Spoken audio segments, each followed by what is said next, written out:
You see in my top left, or whatever. Sorry. As Toni Storm, NXT UK champion at 1 point. So why is this? Why is I'm making a video on Toni Storm? It's nothing against her. Nothing criticizing her. I'm gonna tell you why I'm making a video against Toni, not against, but about Toni Storm. It's because last night she turned heel on NXT. Yeah, if you watch NXT, Toni Storm turned heel. There's a clip of it on YouTube. People are tweeting about it on Twitter last night. A lot of people didn't like it because to them she's a natural babyface. Okay. I do see that. She's a natural babyface.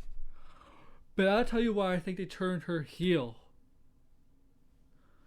And listen to me on this. You may disagree with me, and that's alright. Everybody has their right to their opinion, and such. So listen to what I have to say. Now, Toni Storm came back NXT last month in October. She said this is gonna be a whole new different Toni Storm. Now she played babyface for a year, a couple weeks. Now, but I think the reason why is because on the heel side, Candice LeRae is the top heels woman. And while she's doing a great job of being that, there's just one problem with Candice LeRae. She never wins the big match. Title matches she never wins. She's never beaten Io Shirai. She's never really beaten Rhea Ripley. I don't remember if she ever did. She's never beaten Io Shirai for the titles. Remember, she lost Io Shirai 3 times. One last year at TakeOver Toronto, and twice in the past 2 months. She might be the top heel right now because the heel side on the women's division is kind of not that strong. There's a lot of good women wrestlers in NXT, but the heel side is kind of weak. You got Dakota Kai, Raquel Gonzalez. I mean, Dakota Kai, yeah, she's likable, but is she there? Is she a champion material? I don't know. And Raquel Gonzalez, while she's getting better, is she there yet? Maybe in a year or two she might be there, but she's not there yet. And you got Indy Hartwell, who is kind of the prodigy or the whatever. They're helping Candice LeRae. She took him great. I think she did a great job of taking the Eclipse from Ember Moon last night. But she's clearly not ready. And they have a wargames match coming December 6th. And I think the reason they took Toni Storm heel is they needed it's clear Indy Hartwell is not ready for that. So they needed somebody on the Candice LeRae's team of Dakota Kai and Raquel Gonzalez, and Toni Storm was, I guess, to them was the right choice, and I believe it's the right choice because I'll tell you the right reason. As I said, there's not a strong heel champion. Candice LeRae is a top heel, but she hasn't won the big one. She's not. Toni Storm has completed more big time moments than Candice LeRae has in her career. She's beating Io Shirai for Mae Classic in 2018. Remember that. She's lost to Rhea Ripley for NXT UK title the first time, but she defeated her. So Toni Storm had a lot more accomplishments than Candice LeRae. And NXT needed a strong heel woman on that side who has more accomplishments. And Toni Storm's a perfect person for that. And she could be the top heel going forward on NXT Women's because she could boast how she beat Io Shirai and Rhea Ripley, which makes perfect sense because after wargames it's clearly gonna be Io Shirai, Rhea Ripley, Shotzi Blackheart, and Ember Moon as the on Shotzi's team. But after that, I don't know what the next takeover is. Maybe February, maybe March. Io Shirai's gonna need a new competitor, and we don't want it to be Candice LeRae. Maybe it's Raquel Gonzalez, maybe.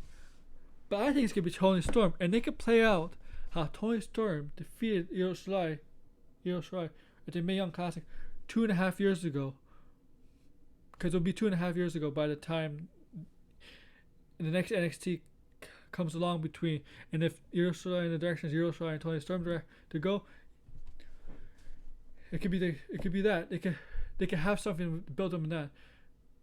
And Toni Storm has been a heel before. That's just not on national TV, but she has been a heel before. But she's more of a national babyface. I agree there. But I think it was the right move to turn heel. Let's see how it works out with her heel self.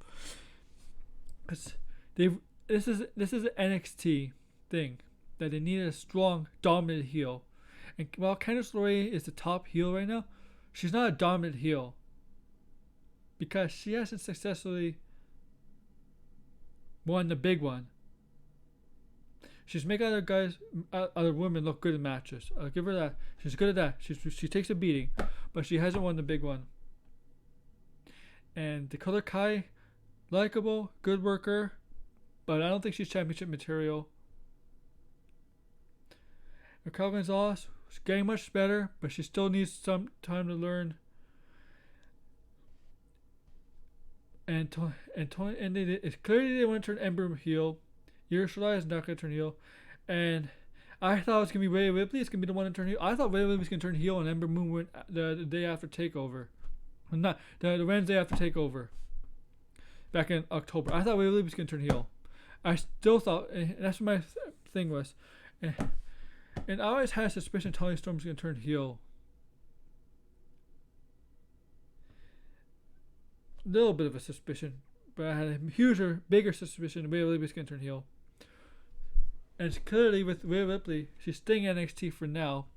And the rumors of her going to the SmackDown are still out there.